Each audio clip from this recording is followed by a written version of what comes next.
Familiar faces. It's nice to see a lot of unfamiliar faces in some ways too. And this is sort of the conjoining of two programs, the Middle East Studies program, and the Arabic and other languages, and the Russian language program. So I need to officially say that the lecture is sponsored by the King Fahd Center for Middle East Studies, the Arkansas Humanities Center, the Russian program of the Department of World Languages, Literatures, and Cultures, and I really want to thank Professor Nadia Berkovich for doing this and taking the initiative and finding for us someone who I've known for a long time and whose work I've known for a long time too, and I'm delighted to have her on campus. So Margaret Litvin, I'll keep it really short. You've all seen it. Many of you have met her.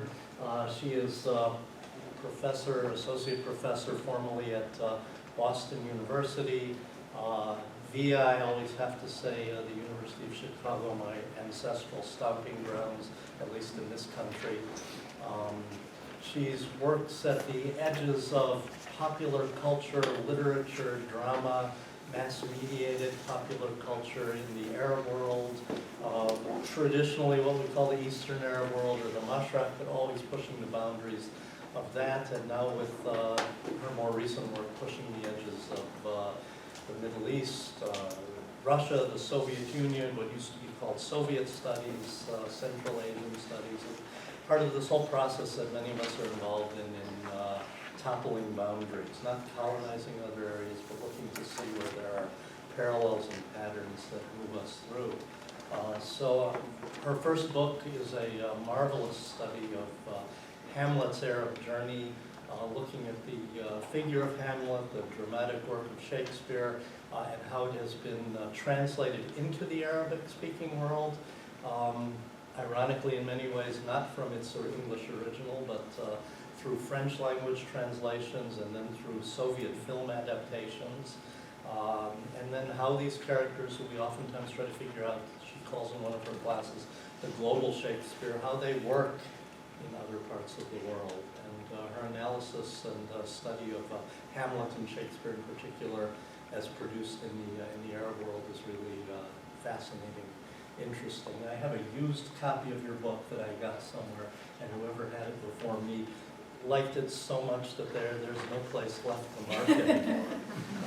Now working with several colleagues on what's called Russian Arab worlds, these connections. Shaking Up Area Studies is the title of the talk. I have the book here, which I guess we can pass around. You can have a peek at it. I haven't seen it yet either until today. A documentary history edited by Margaret Masha Kirasirova and Eileen Kane. Anyways, just take it away, and it's great to have you here. Thanks for coming. Thanks for bringing it. Thank you so much. That's such a generous introduction. I think I should make you go on and give my talk as well. That's such a good overview of my I've work. seen some previews, so I could do a piece of it. But. Yeah, and of course I'm so grateful to Professor Berkovich for inviting me, for finding me, inviting me here, and for arranging a wonderful couple of days. And it's especially been fun to meet a lot of you, students. And I hope that will lay the groundwork for a really solid conversation and Q&A, because I want to hear what you think of all of this. This is all very new, and it's all basically an extended pitch to study unusual language sets, to study things that interest you, and to see connections, to see through walls, not only through disciplinary walls between like politics and literature or whatever it is that you're interested in, but also through area studies walls between Middle East studies and Russian and East Asian and Eurasian studies, or Eastern European and Eurasian studies, or whatever the particular walled constructions are that you are getting educated and funded through, to see those walls as somewhat artificial and get past them. So I'm going to be talking to you mostly about this book that's going around, Russian Arab Worlds, documentary history, and what this book has made me realize, what I have learned from editing this project, which in a lot of ways has involved fishing without a license. I'm not a historian, I'm not like an officially, accredited historian. I don't have a degree in history. I had not done archival research until fairly recently. I'm certainly not a Slavist or somebody who specializes in the Russian world, again, until recently. So I'm going to tell you what I learned from that process of interloping and from editing this book that also goes way beyond anything I know, because it starts in 1772, and I started about 1950, my research. So I'll talk to you a little bit about who I am and where I come from and how I got into this business at all, and then what it is that I've learned from editing this book, and I'll introduce you to some of the characters in the upper left there, whom I've gotten to know through this book. So, okay, me. My first book, as Professor Gordon mentioned, was on Hamlet's Arab journey, and the most important thing I found was that Arab adapters didn't get Hamlet through a British play, they got it through all kinds of other things, such as a French play by Alexandre Dumas, and later through Soviet films. And so my Egyptian interlocutors, as I was doing this research, kept talking about Soviet cultural production. And these like Russian movies that my parents used to talk about. I was born in Moscow, we left in 1979. So my parents' late 60s, early 70s sort of life world of Soviet culture and world culture through a Soviet lens was somehow being mirrored back to me by these Egyptians I was talking to, playwrights, directors, critics, just general intellectuals. I was like, why? Why is this so important to you? So I came up with a theory about this. The theory was called the global kaleidoscope, which is that to be Egyptian in 1960 meant you had a kaleidoscope of everything in the world available to you. And of course, the way history turned the kaleidoscope determined what size you saw the relative pieces as, which ones you saw more clearly. But it was all available. Case study 1964, 400th anniversary of Shakespeare's birth. Big global deal around Shakespeare. Everyone and their uncle staged Hamlet, and Sayyid Badr in Cairo staged Hamlet, and the question the critics were asking themselves was, is he going to make it more like the thoughtful British version or more like the action-oriented revolutionary Soviet version?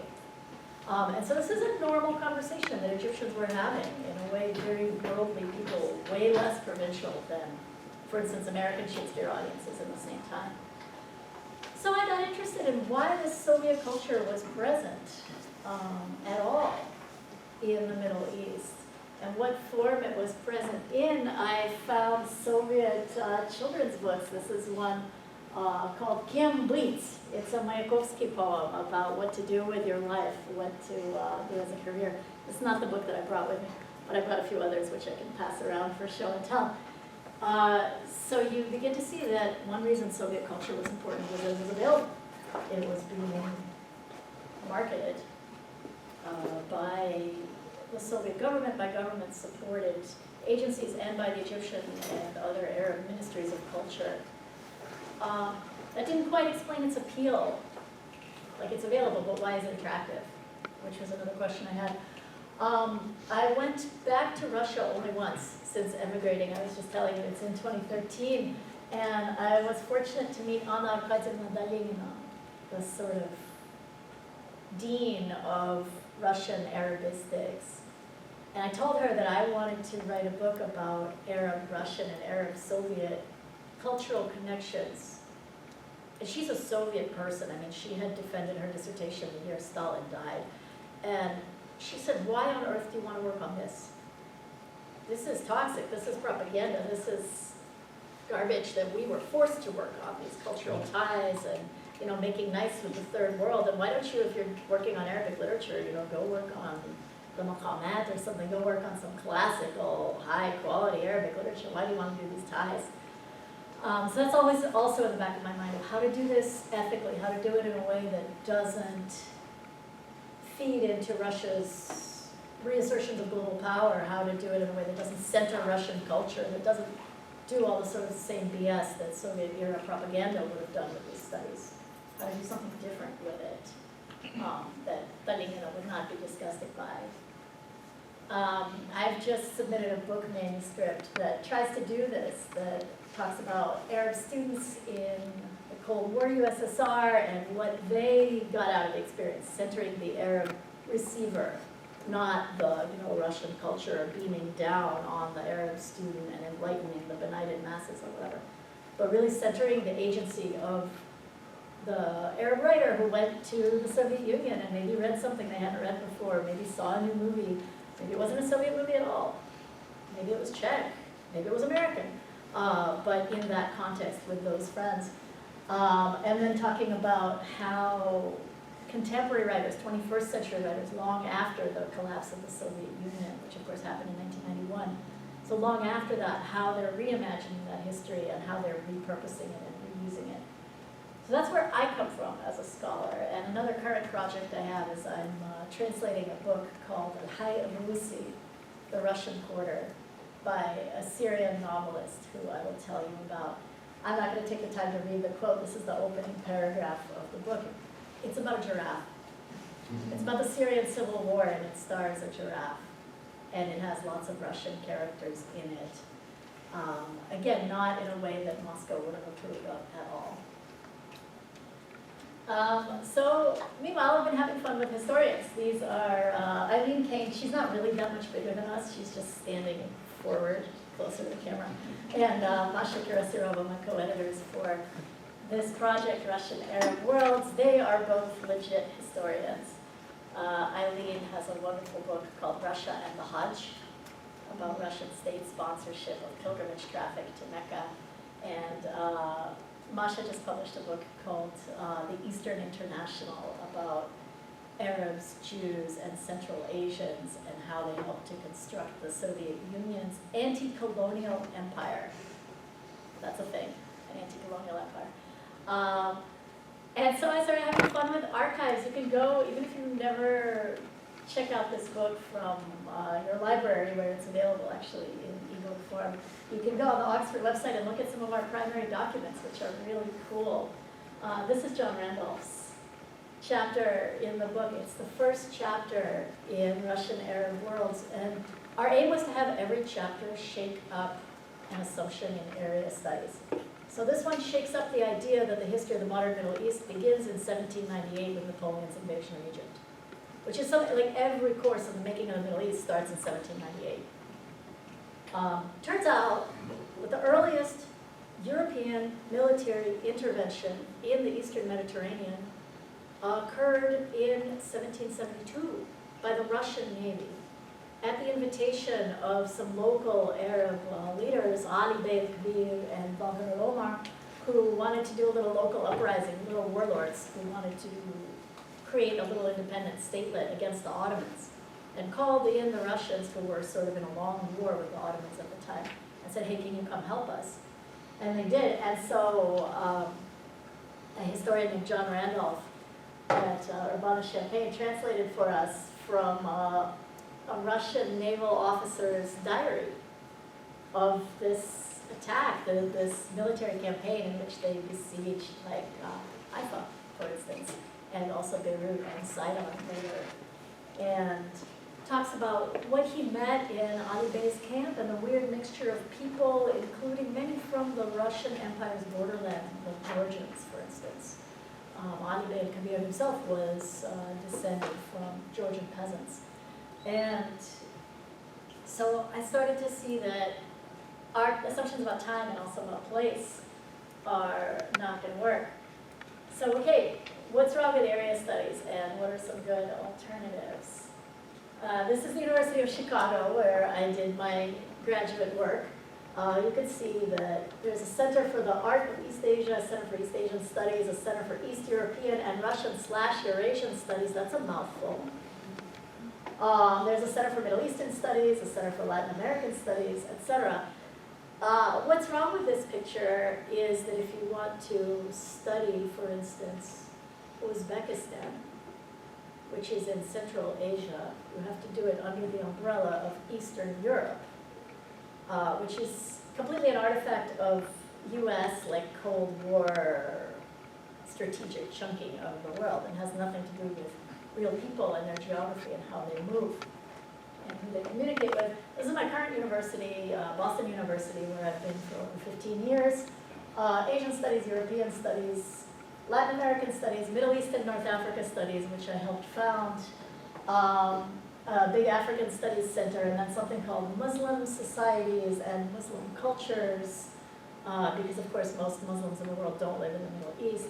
So you can see we still have the basically same division. Here's Europe, here's Asia, here's Middle East and North Africa. These things are studied under different umbrellas.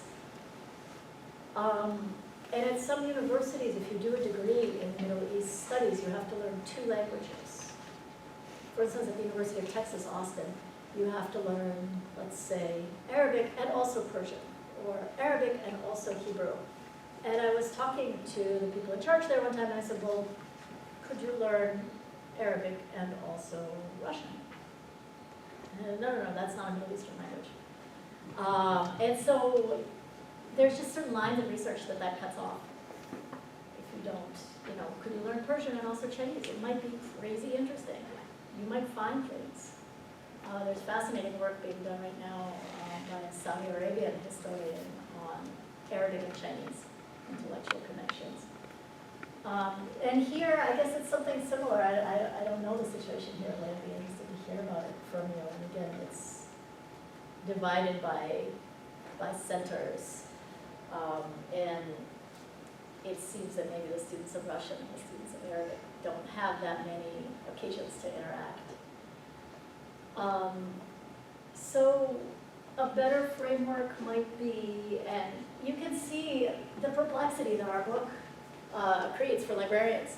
These are the subject categories.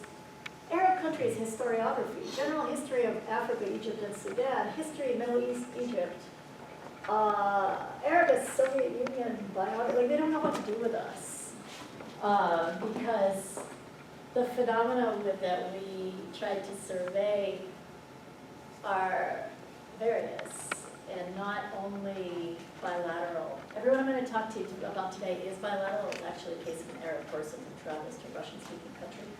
But there's borderlands. There's, we were talking at lunch about the distance between Baghdad and Baku. So yeah, of course you're going to have Iraqi engineers studying in Azerbaijan because Russia and the Soviet Union actually border the Middle East in a way that other colonial powers don't, in a way that France and Britain didn't. So it's a different kind of relationship that has actual borderlands and in-between peoples who get either suspected and pushed across borders because they are, for instance, Muslims in Russia, and 900,000 of them were kicked out after the Crimean War and sent into the Ottoman Empire as muhajirin, migrants.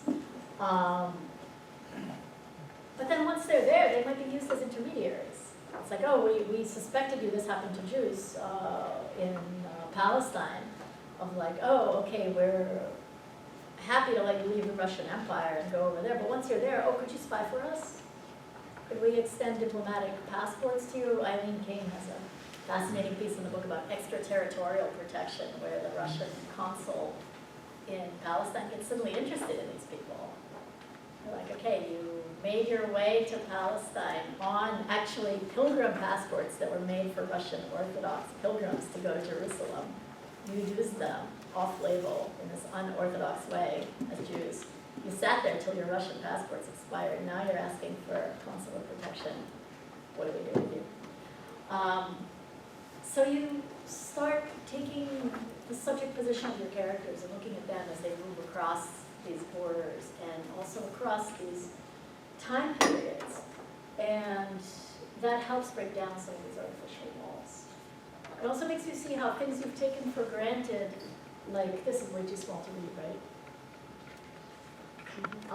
I'll just talk it. The chapters that are marked in red are new history of the Russian Imperial Orthodox Palestine Society. And that's the one about the Russian Jewish migrants in Ottoman Palestine. And the ones marked in blue are about transnational Muslim connections. These connections in many cases are not natural, they're cultivated. So the Russian Empire wanted very much to increase its soft power in the Eastern Mediterranean because it felt it was in competition with the British and to some extent the French. And so they started building facilities for pilgrims and also for Arab Christians. Our book is the first to map. I actually sat with one of my undergrad students and geolocated villages, many of which unfortunately don't exist anymore. Palestinian, Syrian, Lebanese villages where the Imperial Orthodox Palestine Society built over 100 schools, educating girls as well as boys. Massive project. And the counterpart to that was this huge effort back home. This is the Russian Empire. And as late as 1916, they were building offices of the Imperial Orthodox Palestine Society in towns and villages all over Russia, which would be showing people, like I'm showing a PowerPoint presentation right now, would be showing them, this is a magic lantern slideshow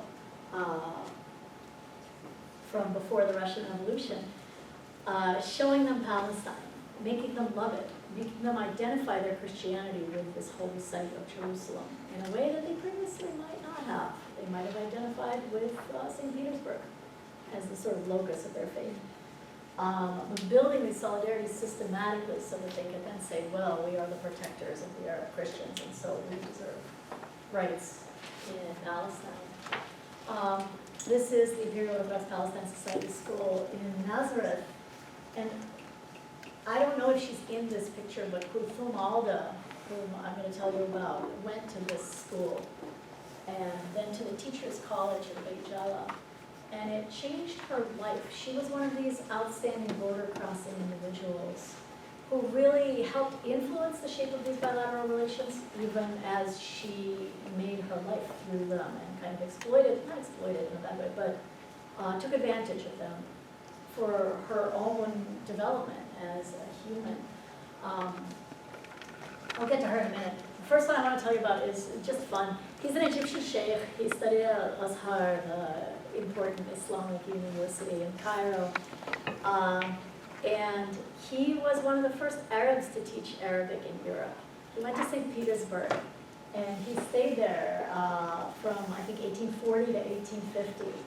And or from 1840 till his death in 1861. But in 1850, he wrote this book, تحفة الأذكياء في أخبار بلاد روسيا, where he shares his impressions of coming to Russia, which he did, via the Black Sea by ship, and the medical quarantine, and the Russian society, and how the ladies walk around, with their necks and shoulders visible, and how civilized everything is. He was given a medal of St. Anne, which he wrote a satirical couplet about, saying, look at this, a Muslim sheikh pressing Lady Anne to his chest, because you can see he's got this medal here of St. Anne that he was given by the Russian Tsar. He taught Egyptian Arabic, Ameya Misriya, as well as classical standard Arabic. And for him, St. Petersburg was Europe. Like, he compares the Seine to the Niva. And the Seine, Mahush Arid Zay Niva, is one of the sentences in his Masri vocab textbook. And he does die in St. Petersburg. And his fascination with Russian history and culture, and especially the biography of Peter the Great, filters back to the Arab world and helps to build debates about Arab modernization, not the debates there. This is Kulthum Alda, whom I was telling you about, who went to the Imperial Orthodox Palestine Society School. She has autobiographies in Arabic and in Russian, and we give excerpts from both in the book. She's an amazing character. She was the fifth daughter of a poor Orthodox Christian family, and her mom said, you're ugly. You'll never get married. You're going to spend your life waiting on your sister-in-law and doing her bidding. And Kulthum was like, no, I'm going to study. And thanks to the Imperial Orthodox Palestine Society School, she was able to do that. She got an education. She became a teacher after attending the Teachers College. Then she was at a clinic run by the Palestine Society when she met this Russian dude named Vasily, Ivan Vasilyev. They got married. they went on their honeymoon to visit his parents and got stranded by World War I in 1914. And she spent the rest of her life, oh, and also Vasilyev died of cholera, leaving her a single mother with 2 little kids. And so she had to support them, she had to work. She spent the rest of her life in Russia and in the Soviet Union.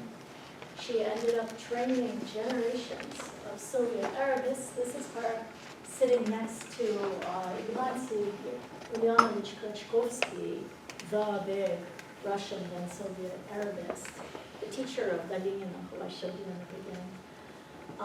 So she rose to be a really important figure in terms of what Russians learned about the Arab world, what books they read. She helped edit anthologies, what the diplomats were trained in, what they understood Arab culture to be. At the same time, she's an Arab feminist. She's a Palestinian who has to watch her country be kind of taken away. And what she says about it is very circumscribed by Soviet policy.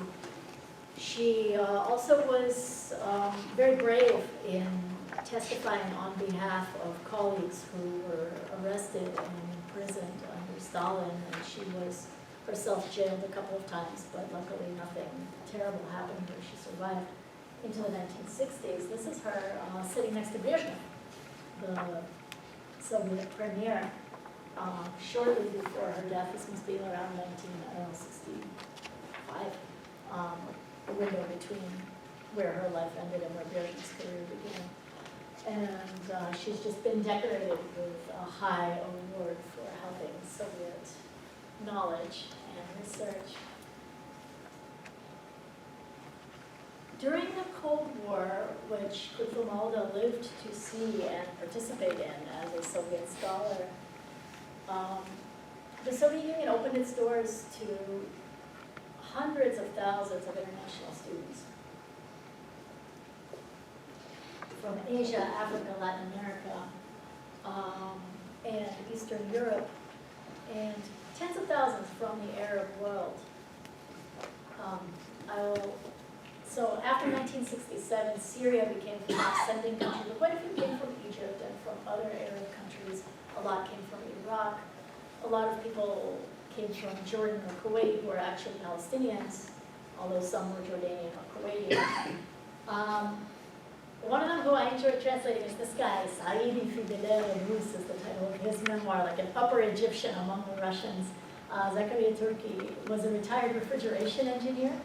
He did his training. First he had a year of language prep in Kiev, learning Russian. He didn't really know that Ukraine wasn't Russia. A lot of these guys who went at that time went to study Russian in Kiev, the way that people now, I guess, go study Russian in Bishkek or Tbilisi. And he was there during the 1967 war, which was interesting because he witnessed as an Egyptian the coming to consciousness of Kiev's Jewish population, which would like mock him and his Egyptian friends in the street sometimes, kind of gloating about Israel's victory in the 1967 war. He records that in his memoir. He records various intimate foreign relations things in the dorms.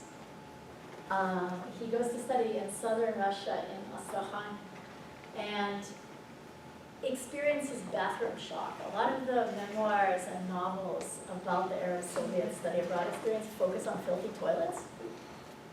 So this was him. He goes in his new dorm. He's just like moving into the dorm, which some of you have done, I gather, fairly recently, within the last month or two. He goes to look for the toilet, and his Egyptian colleagues said, "Don't even worry about it. You won't be able to use it anyway."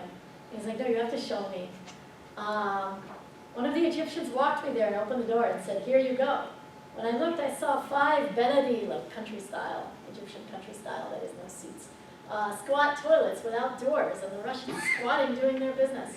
Each one held a piece of newspaper, which he first read and then used to wipe his backside when he was done. I did a quick calculation. I'd been living in these conditions for 5 years. There was no way I could go that long without using the bathroom. So I gathered my courage and squatted. And then they proceed to have this big, complicated international relations fight about why the bathroom stalls have no doors. And isn't there lumber in the USSR? And the Armenian dean yells at the Russian dean about this, and it becomes this whole ethnic shouting match. And finally, they do build the doors, but by that time, the Egyptians have all gotten used to the situation. I want to say that the bathroom confrontation is absolutely universal in Arab narratives of confrontation in Europe. Jabarti, the Egyptian historian, when he is talking about Napoleon's invading forces, makes fun of them for wiping themselves with paper instead of using water to clean themselves in proper Muslim fashion. And he's horrified that they will even use a piece of paper with writing on it. It's not just a Muslim thing. A guy named Hadna Diab, who was one of the sources for the Arabian Nights that we have now, also when he's transiting through France is invited to use a chamber pot, and he's so disgusted that he runs screaming out of his hotel across town and into a nearby abandoned field. So it's kind of fun to see these things repeating in the Russian and Soviet context this way, and understanding the daily stakes of these great power policies. Like, okay, we want to bring this number of Arab students to study in our great country, but what is the life world of those people like? What is their lived experience? And study abroad is totally fascinating. Even now, I mean, when some of you have studied abroad or hope to study abroad, some of you may be studying abroad right now. And what that's like, what shocks you about the host country, and how it's always at a strange angle to what the policymakers who set up and funded these programs intended.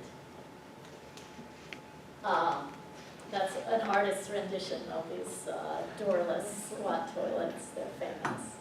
I'm sorry, I forgot that I had actually given you a slide with the institute director. A dark-skinned Armenian, writes this Egyptian engineer, yelled at her saying, "How can you say that? Isn't there lumber in Russia? Aren't there carpenters in Russia?" You know, so they're having their own ethnic thing about who's more Eastern than who. The Armenian vis-a-vis the Russian, and who's more civilized than who. And the Armenian is taking this opportunity to say, I may be a Southern person, but we know, civilization. We have bathroom etiquette. So that's what I chose to translate from Zechariah Turkey, although there's a lot of other fun stuff in his memoir, but I focused on those scenes. And finally, the last guy I'm going to tell you about is the last chapter. This is the writer I'm translating now. There we are on our first meeting in Berlin. We met in the summer of 2023, and we did a reading together. I'm translating his novel about the giraffe. And he is another one of these in-betweeners. He was born in Raqqa, which some of you may know as the former headquarters of the Islamic State organization, much later, many, many years after Khalid was born there. He graduated from university in Aleppo in Arabic studies, Arabic literature. Aleppo you might know as, among other things, the fairly recent site of absolutely vicious Russian bombing campaigns during the Syrian so-called Civil War. And then he wanted to do theater. So he went to Leningrad, and he arrived too late for the start of the school year. And so he had to make other plans. He enrolled in the Oriental Institute. He learned Russian. He was a communist, but he was a kind of not very committed communist. A lot of the people who went weren't communist at all. But he kind of went to the party meetings, and he used the party organization back in Syria to put on plays. And they tolerated him despite his doctrinal kind of airheadedness, he says, now, because they liked that he attracted people to the youth group of the party through the plays he put on. So then he went to Leningrad to study theater. Gradually, one thing led to another, and he found himself working instead as a translator and editor in radio broadcasts in Moscow. And he stayed in the Soviet Union until it wasn't the Soviet Union anymore. He left finally in 1993 and went back to Damascus. And I asked him what that was like. So the interview with him and a little excerpt from his novel are the last chapter in this edited volume. I asked him what that was like going back, and he said, well, in Russia at that time there was nothing on the store shelves except matches and macaroni. And so I had to go back to Syria, and anyway, I'm a novelist, and I wanted to be close to my readers who read Arabic. But I knew that in going back to Syria, it was basically as if I was going to Pyongyang. Basically, it was like a North Korean level of freedom.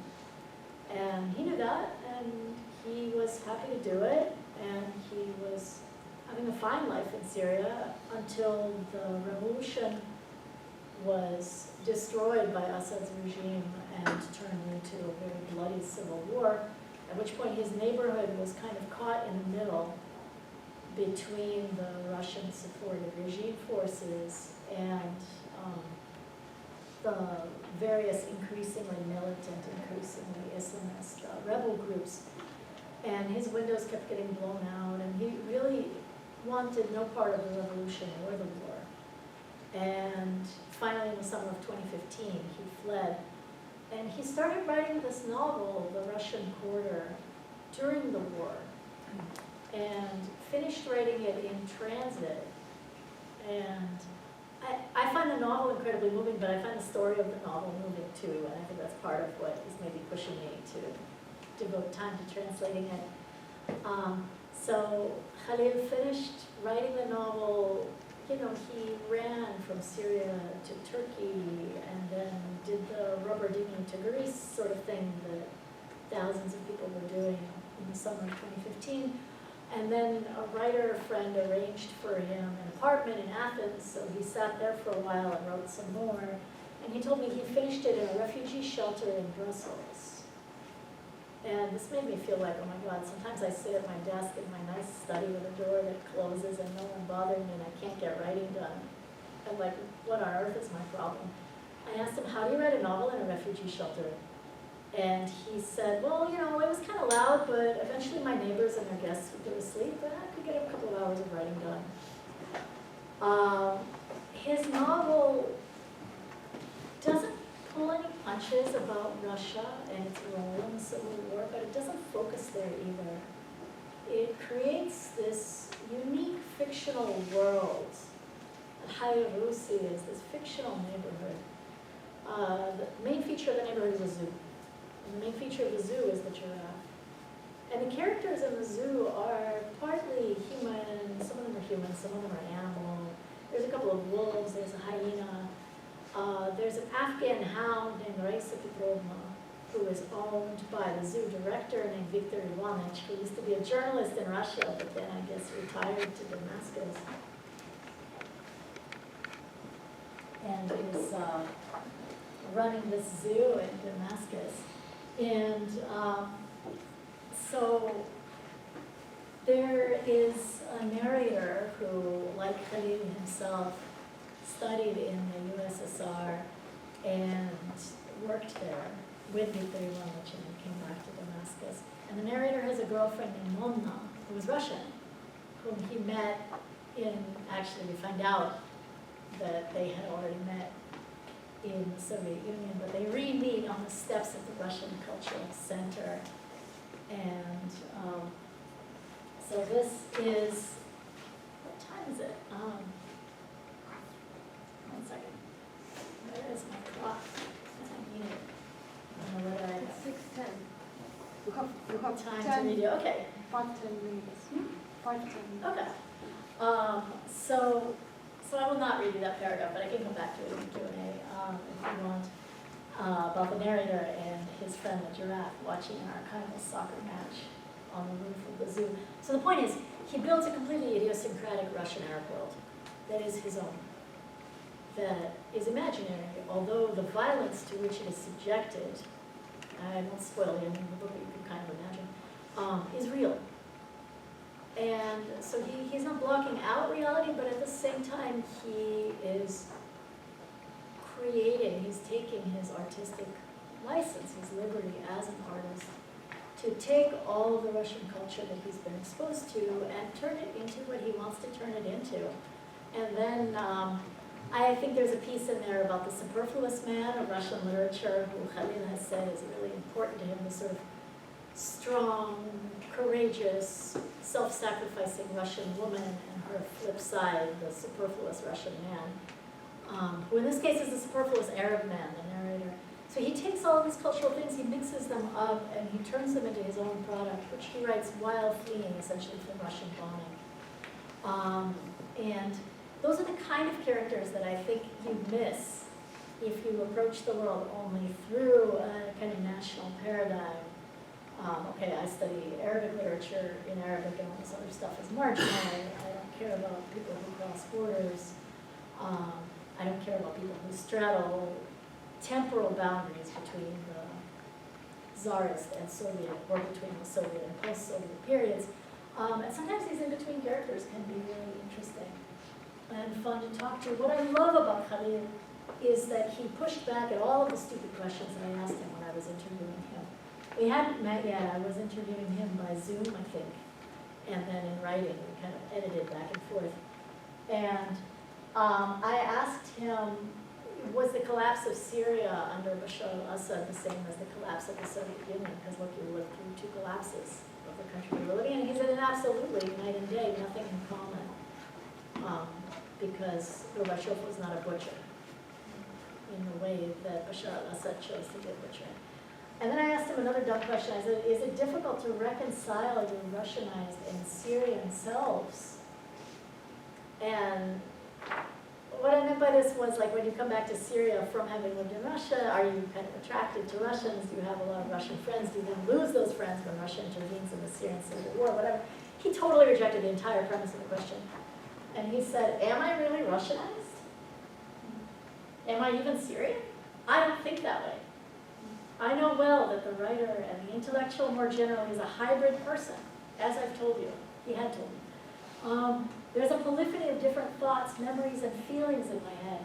Those of other artists of different nationalities that I've found in their books and films and plays and paintings and music, which is kind of echoing the global kaleidoscope I started with, that he just takes, like a magpie, whatever is shiny and whatever he finds. So likewise, you'll find in my memory different people whom I met in different places and with whom I shared a life for years or months or moments. How then could I be just a Syrian person or just a Russianized one? I am the child of what I have read and watched and heard and experienced. I am a hybrid person, par excellence. And I think if you think of yourself, especially if you have had an experience of study abroad or engaging through translation with different languages, you do think of yourself as a hybrid person. And why would you not extend that same respect and love to the people you study? And that same openness to their hybridity and the different stuff that's flowing into them and that they're turning to their own purposes. So that's basically what I wanted to tell you today. I'll tell you one more thing, which is that once these connections are formed, they don't go away. So, for instance, the USSR and the Cold War, you know, all these books that are passing around, the children's books, is the friend of Arab peoples. Well, guess what? That friendship persists. There's a reason. There are probably 30,000 reasons why Russia was moved to intervene in Syria. One of them was showing up the West. But others included the many, many Russian spouses who were living in Syria, married to Syrian Arab men who had studied in the USSR and brought back partners. So these friendships persist, they reform themselves. This is the New York Times article written by Alan Berry in 2012, Russians and Syrians allied by history and related by marriage. It's an amazing article with amazing photos, look it up. And recently, Putin's regime has been doing everything possible to rebuild these connections, to reactivate these alumni networks, to recirculate the pictures of spaceman Yuri Gagarin's visit to Egypt, where he saw the pyramids and met students at Cairo University. The Imperial Orthodox Palestine Society, what empire? Why imperial? The Imperial Orthodox Palestine Society on Putin Street in Bethlehem is offering Russian lessons for Palestinian kids, true story. They reopened in 2014, dedicated by Mahmoud Abbas, the president of the Palestinian authority, who personally cut the ribbon, and who himself has a PhD from Moscow, who studied there during the Cold War and did a thesis on international relations and Zionism. And so again, my question is how to keep my research out of this friendship production machine, and how to keep it critical and invite you to look at the book, look at the sources, and I welcome your questions.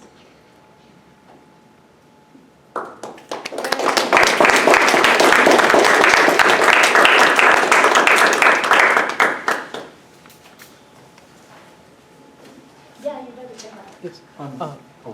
No, that's all right. One of you by the camera. Okay.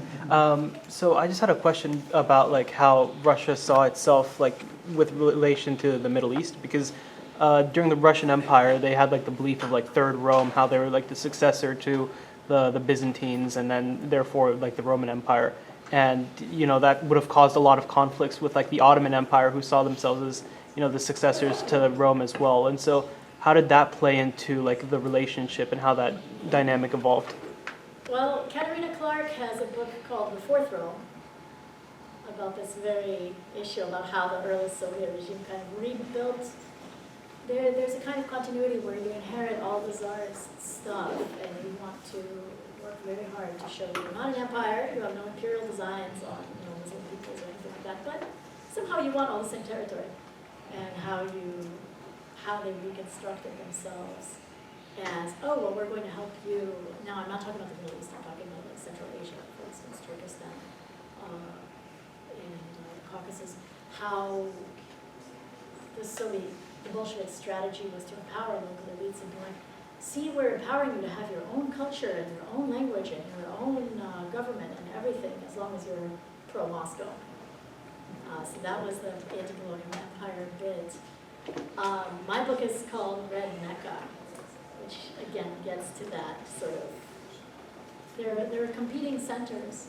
In 1926, the Soviet Union actually sends Soviet Muslim delegates to the real Mecca, to the International Muslim Conference that Ibn Saudi has convened to legitimate his rule. And they're interested in doing that to push back against like British Muslims' claims, and although the Soviet Union is avowedly atheist, they had no problem supporting local Muslim groupings and transnational Muslim groupings when it served to increase their power. I don't know if that answers your question, but it's some of the complexities that we're playing with.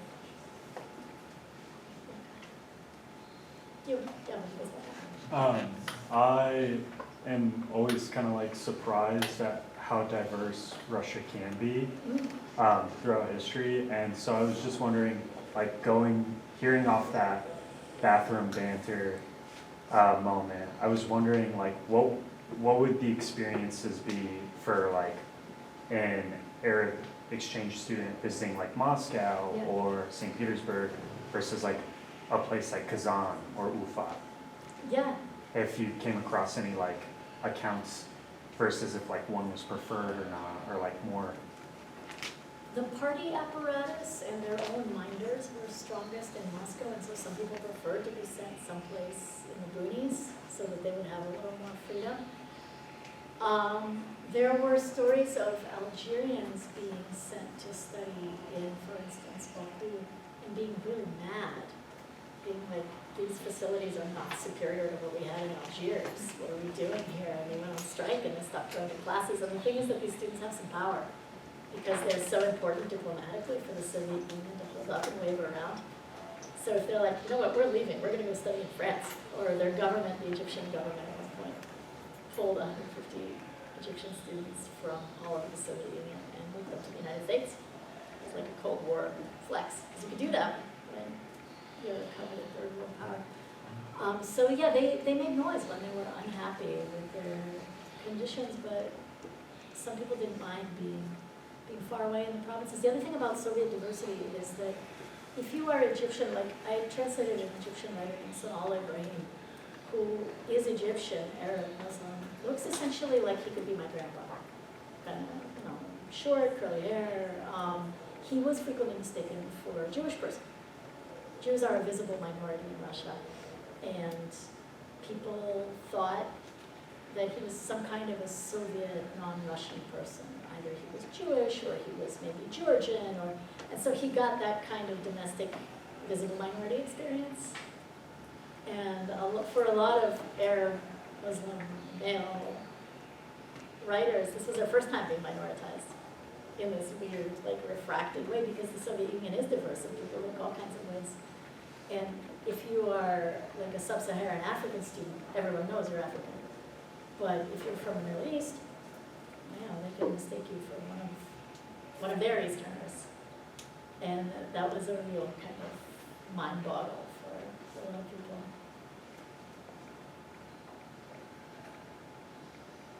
What about freedom of movement? I mean, Westerners who went to Soviet Union had to register.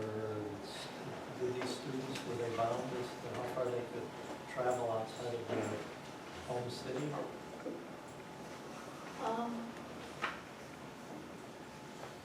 No. I mean, yes, but no.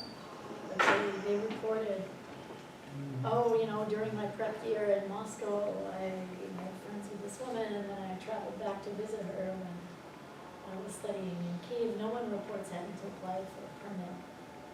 To do that, I think a lot of them also, especially the communists, experienced more freedom of movement in the Soviet Union than they had back home, where they would be surveilled and persecuted. And they definitely wouldn't be given a reminder like you would if you went to Russia. That said, of course, their faculty at their universities were reporting on them, and their roommates were reporting on them, and everybody was writing lots of reports about everything they did and said, and maintaining characteristic, like a personality document and some files somewhere. But no, I got the sense that they could travel. They could move around, they could spend the summer at some resort along with the rest of the university. The film school was especially unrestricted and weak. They actually got film stock and cameras, and they could take them and go film in like Central Asia, or even go film back in their homeland or whatever, and then come back in the end of the summer. So they got around. Yeah. This might be a stupid question. Did you say that Middle Eastern studies usually starts around the time that Napoleon invaded? Middle Eastern studies of the United States as a field is built after World War II, like during the Cold War. But courses in modern Middle Eastern history, usually you have to define like what's modern and what's Middle Eastern. And they have a tendency to do that the same way, which is to start modernity with Napoleon, sort of at the barrel of Napoleon's guns. And that's the thing that we're kind of playing with in the book. Like, why should this European invasion be the beginning of modern history? Why not that one? And why use an invasion at all? Is there any Russian, or I guess Kievan Rus Arab connections? There is a character named Ibn Fadlan. You can watch an Antonio Banderas film called 13th Warrior, is this right? Which demonstrates the bathroom humor, by the way, completely disgustingly and in great detail. The thing I was just talking about. So they're visiting, Ibn Fadlan comes in the 9th century from Baghdad, which is the center of the world. I mean, they have public bathhouses and culture and literature and civilization and everything. And he comes to what is now, it's on the Volga. So at the time it was Viking, but it's now Russian. And yeah, he's completely unimpressed with those people and their washing customs and their funeral customs, and he thinks it's all just totally backward and disgusting. So you've looked at people from the Arab world going into Russia. Have you looked at the reverse any, or of like Russians or yeah. Soviets going to the Arab world? A little bit. Other people have looked at them. What period are you interested in? Oh, I don't know exactly. I was just curious if you've done that in the research you've done. Yeah, no, it's a great question. Through this book, we have a few such characters in there. The Imperial Orthodox Palestine Society was started by a Russian, Vasily Hitlerov, and we excerpt part of his memoir, which is called something like A Week in Jerusalem. There are a lot of pilgrim narratives of the pilgrimage to Jerusalem by Russian Orthodox Christians. Later, I have a friend, Rachel Applebaum, who's working on Russian teachers around the world and what that's like to be sent to teach abroad in schools all over Africa, Asia, and the Middle East. A lot of those teachers were women, A lot of them coexisted in schools together with like the French teacher or the English teacher who might be from the Peace Corps. And so there was some really interesting teachers' room kinds of collisions and conversations there. And they're basically like playing out the soft power, superpower contest for hearts and minds in real time in the teacher's lounge. So yeah, there are studies of people in different periods who do this, and right now I'm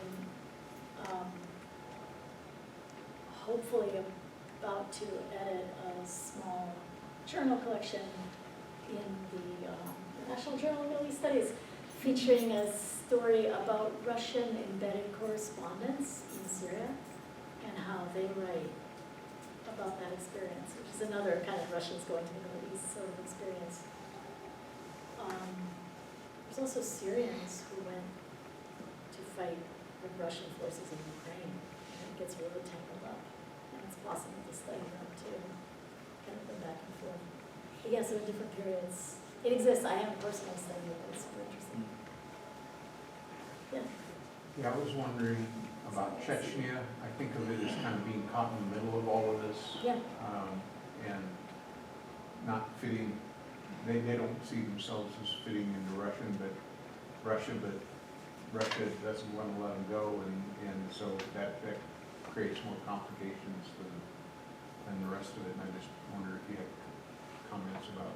I mean, from the Russian point of view, well, yeah, so a couple of things. One of the Arabic novels that I've studied is actually written in English by Leila Abu Leila. It's called The Kindness of Enemies, and it replays Imam Shamil's jihad, and kind of goes into his head and what he was doing fighting against the Russian Empire. So that's a live issue of interest to Arab writers.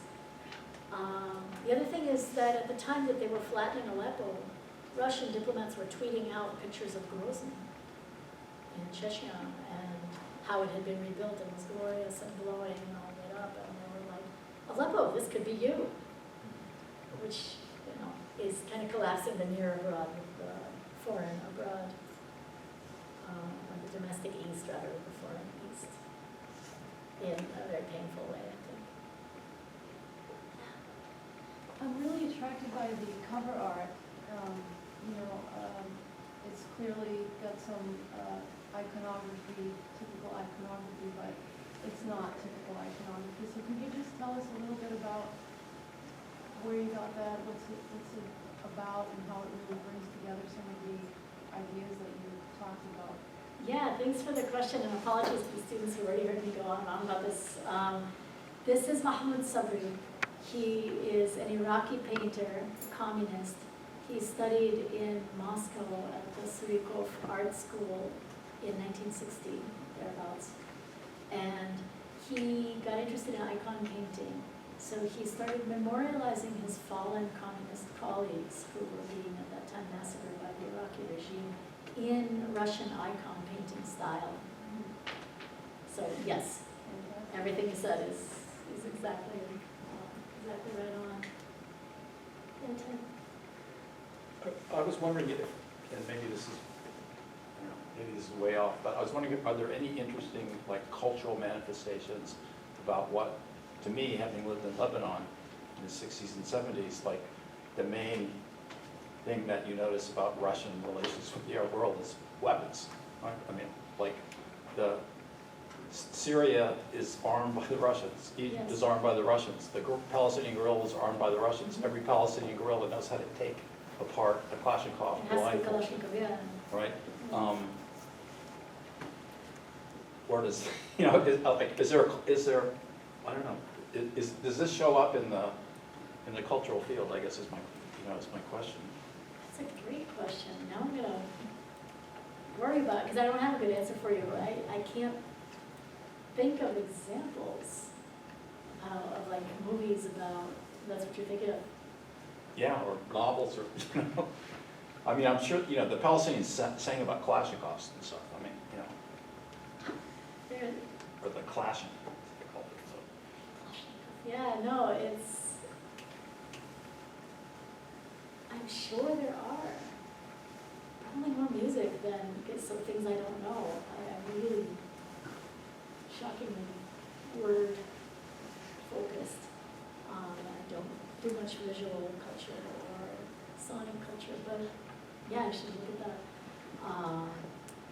I will say that the study abroad includes Hafiz al-Assad studying in what's now Bishkek for flight school. Hosni Mubarak goes to flight school in the Soviet Union. They learn a little bit of Russian.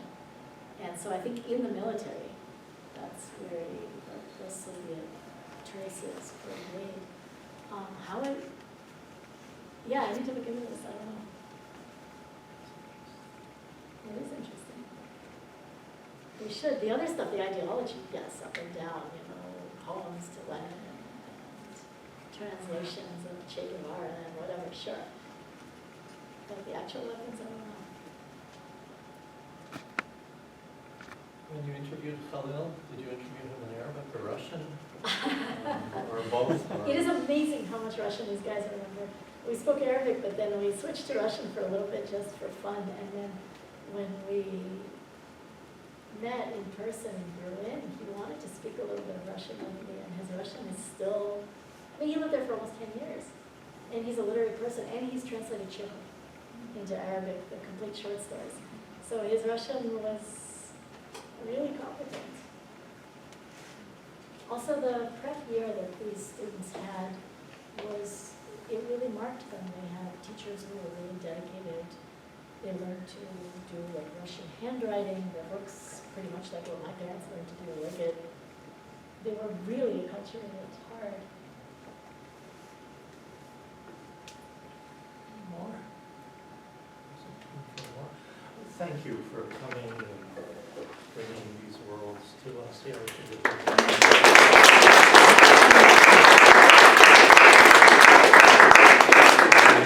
Thank you so much for coming. Have at her for a little bit individually if you want. You're out. Thank you all for coming. Good to see a nice crowd like this. Yeah.